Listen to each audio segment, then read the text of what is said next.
ശബരിമലയിലെ നെയ്യ് തട്ടിപ്പ് കേസിൽ ദേവസ്വം ബോർഡ് കമ്മീഷണറോട് അടിയന്തര റിപ്പോർട്ട് ആവശ്യപ്പെട്ടു. MG രാജമാണിക്യം IAS ആണ് റിപ്പോർട്ട് തേടിയത്. റിപ്പോർട്ട് നാളെ ദേവസ്വം സെക്രട്ടറിക്ക് സമർപ്പിക്കും. പ്രശാന്ത് കൃഷ്ണ വിവരങ്ങളുമായിട്ട്. പ്രശാന്ത്, മറ്റൊരു തട്ടിപ്പിന്റെ വിവരങ്ങളാണ് ഈ പുറത്തു വന്നത്. ഇത് ആരുടെയൊക്കെ മേലിലാണ് ഈ പിഴവുകൾ സംശയിക്കപ്പെടുന്നത്? എങ്ങനെയായിരുന്നു ഈ തട്ടിപ്പ് നടന്നത്? ദിവിഷ്, ഇത് 2025-ൽ PS പ്രശാന്ത് പ്രസിഡന്റായ ഭരണസമിതിയാണ് ശബരിമലയിലെ നെയ് വിതരണം മിൽമയ്ക്ക് ഏൽപ്പിച്ചത്.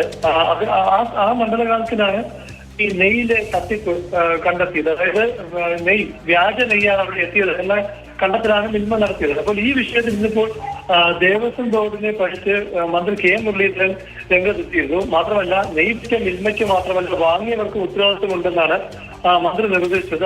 അതിനടിസ്ഥാനത്തിൽ ദേവസ്വം സെക്രട്ടറിയുടെ റിപ്പോർട്ട് ആവശ്യപ്പെട്ടത്. എന്തായാലും Devaswom secretary MG Rajamanickam IAS Devaswom board കമ്മീഷണറോട് നാളെ റിപ്പോർട്ട് നൽകാൻ ആവശ്യപ്പെട്ടിരിക്കുകയാണ്. കാരണം സർക്കാർ ഇത് പറയുമ്പോഴും സർക്കാരിന് നേരിട്ട് ഇക്കാര്യത്തിൽ ഒരു അന്വേഷണ നടപടി എടുക്കുന്നതിന് പരിമിതിയുണ്ട്. കാരണം ദേവസ്വം ബോർഡ് ഒരു സ്വയംഭരണ സ്ഥാപനമാണ്. അപ്പോൾ ദേവസ്വം കമ്മീഷണറുടെ റിപ്പോർട്ട് നാളെ ലഭിച്ചു കഴിഞ്ഞാൽ അതിന്റെ അടിസ്ഥാനത്തിൽ എന്ത് സർക്കാരിന് സാധ്യമായ കാര്യം ചെയ്യാൻ കഴിയും.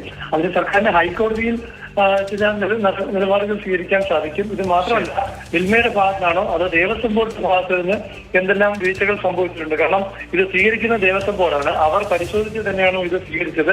ഇത്തരം കാര്യങ്ങളിൽ വീഴ്ച വന്നിട്ടുണ്ടോ? കാരണം നാളെ തന്നെ റിപ്പോർട്ട് സമർപ്പിക്കും. അതിനനുസരിച്ചുള്ള നടപടികളിലേക്ക് കടക്കുമെന്ന് പ്രതീക്ഷിക്കാം. പ്രശാന്ത് കൃഷ്ണയാണ് വിവരങ്ങൾ നൽകിയത്.